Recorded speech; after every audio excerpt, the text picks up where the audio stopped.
entre florestas intocadas e encostas que se erguem sobre o mar Egeu. Há um território que permanece imóvel diante da pressa do mundo moderno. Ali, o tempo parece ter desacelerado, não por falta de avanços, mas por uma decisão consciente de manter o essencial. Esse lugar não se revela aos curiosos, nem se oferece como destino turístico. É necessário mais do que desejo para alcançá-lo. É preciso humildade.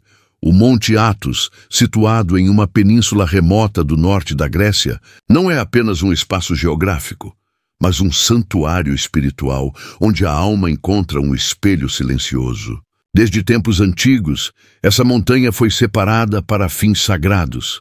A tradição conta que Maria, a mãe de Jesus, teria pisado ali e consagrado o solo como seu jardim espiritual, reservando-o exclusivamente para os homens que decidissem abandonar, tudo em busca de uma conexão mais profunda com Deus.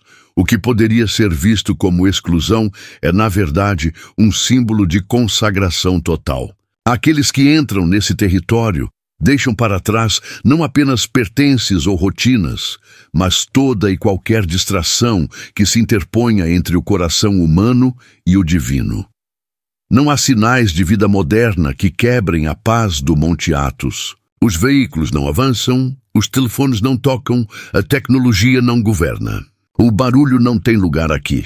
Em vez disso, o que se ouve é o sussurro do vento nas árvores, o canto dos pássaros ao amanhecer e, sobretudo, as vozes dos monges que recitam as escrituras, entoam salmos e elevam orações que parecem se entrelaçar com o próprio ambiente. Esse solo sagrado é percorrido por pés descalços e corações decididos. A jornada até ele não é fácil, mas é justamente essa dificuldade que filtra as intenções. Quem chega aqui o faz com sede da eternidade. Os monges que habitam o Monte Athos vivem de maneira que desafia a lógica contemporânea. Suas necessidades são poucas. Sua rotina é simples, mas sua vida interior é rica e profunda. Levantam-se quando a maioria ainda dorme, entre 3 e 4 da manhã, não para dar início a tarefas domésticas ou responder a demandas urgentes, mas para começar o dia em comunhão com o sagrado. Reúnem-se nas capelas iluminadas por velas, onde a luz bruxuleante parece dialogar com o silêncio da madrugada. Ali não há pressa, não há tempo cronometrado. Há apenas a entrega à oração. Cada gesto, cada cântico, cada leitura é feito com reverência. Não se trata de ritual vazio, mas de uma expressão autêntica de fé que atravessa gerações. Os cânticos são entoados em línguas antigas, e mesmo quem não compreende as palavras sente o impacto espiritual que elas provocam. Há uma presença que envolve tudo, uma espécie de paz que não se explica, mas se percebe.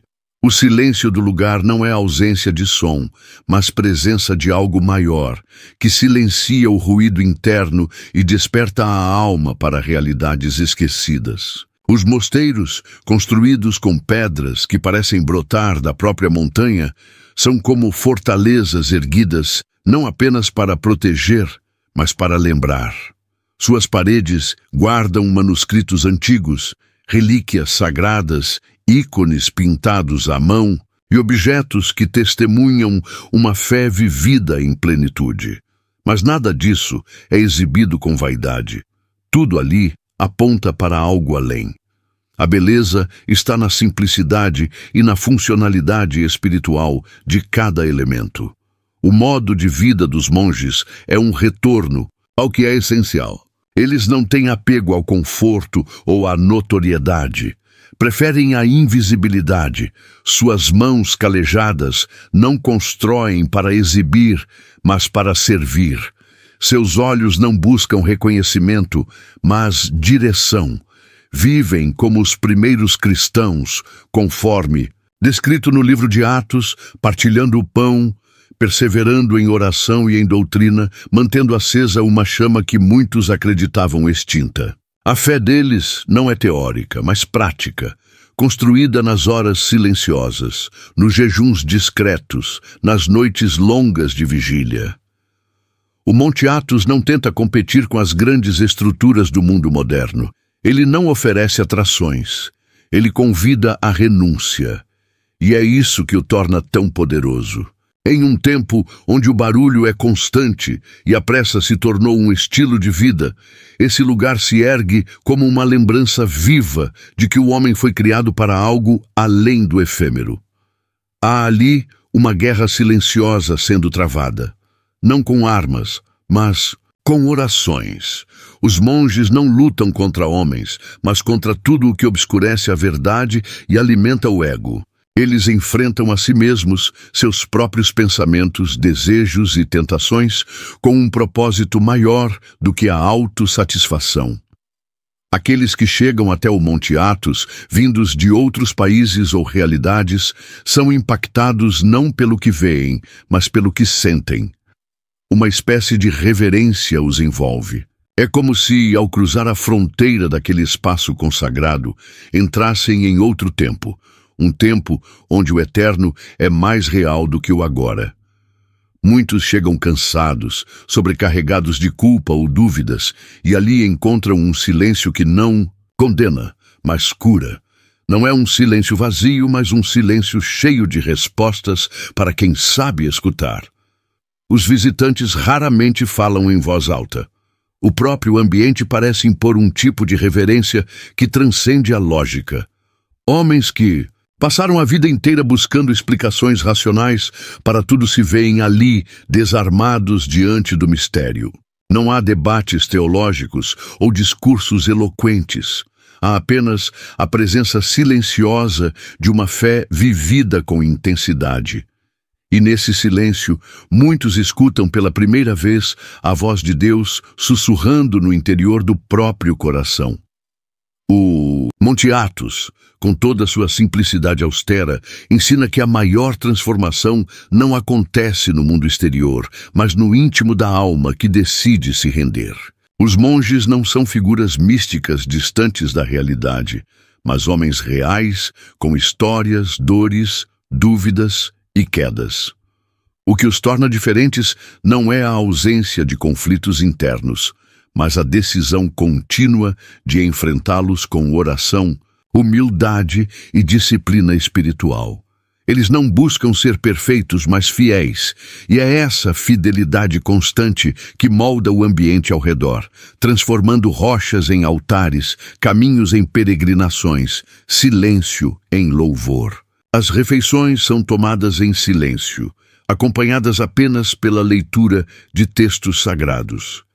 A comida é simples, muitas vezes sem temperos elaborados, e servida com gratidão. Cada ato cotidiano é uma forma de adoração, um lembrete de que a espiritualidade não está reservada apenas aos momentos de culto, mas pode habitar cada detalhe da rotina. Não existe separação entre o sagrado e o comum no Monte Athos. Tudo é uma oferta. E nesse modo de viver, longe dos excessos e distrações, a presença de Deus se torna quase tangível. Mesmo com o número de monges sendo muito menor do que nos tempos antigos, a força espiritual do Monte Athos não diminuiu. Pelo contrário, parece que quanto mais o mundo se afasta do sagrado, mais essa montanha se torna uma sentinela da fé. Os mosteiros seguem firmes, como torres de resistência espiritual, onde homens de diferentes países e culturas se unem em um único propósito: interceder por um mundo que muitas vezes esqueceu como rezar. Eles rezam pelos doentes, pelos pobres, pelos desesperados. Rezam por aqueles que nunca ouviram falar deles, por aqueles que não creem, por aqueles que zombam da fé. E não fazem isso esperando reconhecimento. Eles oram em segredo, acreditando que suas súplicas silenciosas ecoam no céu com mais força do que qualquer manifestação pública. São vigias da madrugada, guardiões do invisível, combatentes que enfrentam batalhas espirituais que poucos têm consciência de que existem. Em um tempo onde tantos buscam poder, controle e influência, os monges do Monte Athos escolheram o caminho da renúncia, da obediência e da quietude. Eles não disputam holofotes, não produzem conteúdo, não constroem marcas pessoais. Suas vozes não são ouvidas nos palcos, mas suas orações sustentam pessoas que nunca verão. E isso é, talvez, o aspecto mais profundo dessa realidade. O mundo não os vê, mas Deus os conhece.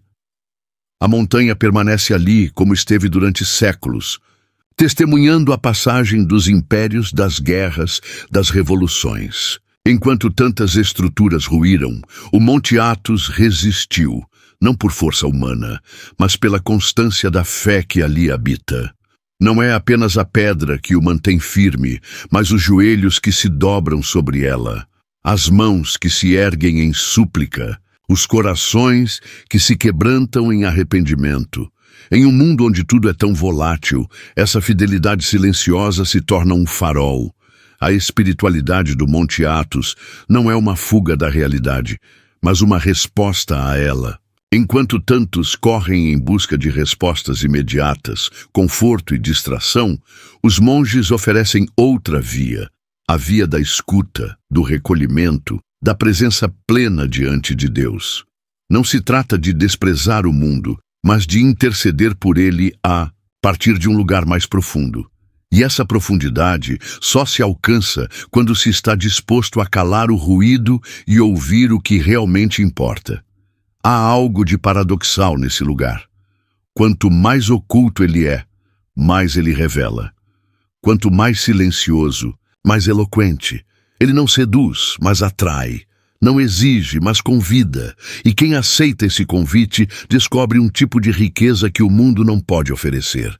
Uma riqueza que não pode ser medida nem vendida, porque pertence a uma outra ordem, a ordem do eterno. Os monges não se consideram superiores, nem esperam ser admirados. Muitos deles fogem do reconhecimento como se fosse um perigo, pois sabem que qualquer glória que não pertença a Deus é um desvio. Vivem para servir, para amar, para guardar a fé com todo o fervor de suas almas. E talvez seja justamente essa entrega silenciosa, longe das câmeras e dos aplausos, que sustente o mundo mais do que imaginamos.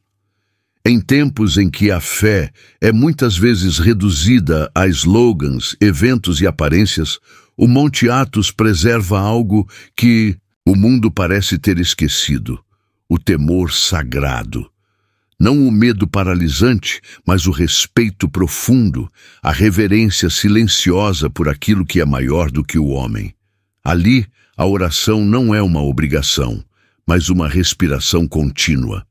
O jejum não é uma penitência vazia, mas um gesto de entrega. A rotina, por mais repetitiva que pareça aos olhos de fora, é uma expressão diária de amor incondicional por Deus. Os dias se sucedem como ondas, calmos e regulares, mas cheios de sentido. Os monges não vivem esperando por milagres espetaculares. Eles percebem o milagre no próprio ato de permanecer, de levantar todas as madrugadas para orar, de repetir salmos antigos com devoção renovada. A fé que sustenta o Monte Athos não é construída sobre emoções passageiras, mas sobre uma rocha sólida, a convicção de que vale mais um instante na presença de Deus do que toda uma vida vivida sem Ele. Esse modo de vida simples, quase invisível, carrega em si uma força descomunal. É como se cada vela acesa no altar refletisse uma chama invisível que ainda aquece o coração da igreja, mesmo a milhares de quilômetros dali. E quando o mundo se esquece de ajoelhar, eles continuam de joelhos. Quando o mundo esquece de agradecer, eles continuam entoando hinos de gratidão. Quando a esperança parece desaparecer, eles mantêm a vigília acesa como sentinelas espirituais que não dormem. Essa dedicação silenciosa alcança dimensões que escapam à lógica. É impossível medir com precisão o impacto das orações feitas ali. Mas talvez não seja coincidência que, em meio a tanto colapso, confusão e crise moral, ainda existam remanescentes de fé autêntica. Talvez seja esse grupo pequeno, escondido do mundo, que ainda intercede por ele. Homens que não querem palco, que não querem aplausos, que não buscam sequer a aprovação de outros homens. Eles vivem para agradar a Deus, e isso lhes basta. E há algo profundamente inspirador nisso, porque em algum lugar do nosso coração todos sentimos a necessidade de silêncio, de refúgio, de reconexão com o que é eterno. O Monte Athos nos lembra de que essa possibilidade ainda existe, que ainda há lugares e pessoas que não se renderam à pressa, à superficialidade, à indiferença espiritual. Que ainda é possível viver com profundidade, com propósito, com reverência. Cada pedra daquela montanha guarda a memória de homens que vieram antes, que também abandonaram tudo em nome da fé. Homens que enfrentaram perseguições, fome, privações, e mesmo assim permaneceram. Eles sabiam que estavam ali não para viver confortavelmente, mas para lutar uma guerra que poucos reconhecem. A guerra contra o ego, contra a vaidade, contra o esquecimento de Deus. E essa luta continua hoje, silenciosa e firme, nas vozes que entoam cânticos ancestrais enquanto o resto do mundo dorme. O Monte Athos é mais do que um lugar, é um testemunho. Um lembrete de que a fé verdadeira não precisa se defender. Ela apenas precisa ser vivida com autenticidade. É o oposto de tudo que o mundo moderno valoriza. Não velocidade, mas paciência. Não barulho, mas escuta. Não aparência, mas essência. E talvez seja isso que o torna tão necessário hoje. Num tempo em que muitos perderam o rumo, esse pequeno pedaço de terra isolada continua apontando na direção certa. E assim ele permanece, imóvel, inabalável, envolto por névoas, silêncio e eternidade. E montanha não chama a atenção para si. Ela não grita, não exige, não se promove, mas ela fala aos que conseguem ouvir. Fala de fidelidade, de entrega, de uma vida escondida com Cristo em Deus. E talvez essa seja a maior lição de todas. Que aquilo que o mundo ignora pode, na verdade, ser o que o sustenta. Talvez nunca pisemos no solo sagrado do Monte Athos. Talvez jamais possamos ouvir ao vivo os cânticos ecoando nas capelas de pedra. Mas podemos levar conosco seu exemplo. Podemos lembrar que, mesmo no meio do barulho, é possível encontrar o silêncio interior. Que mesmo na agitação da vida cotidiana, ainda é possível viver com propósito e reverência. E que mesmo longe daquela montanha, ainda podemos ajoelhar e orar.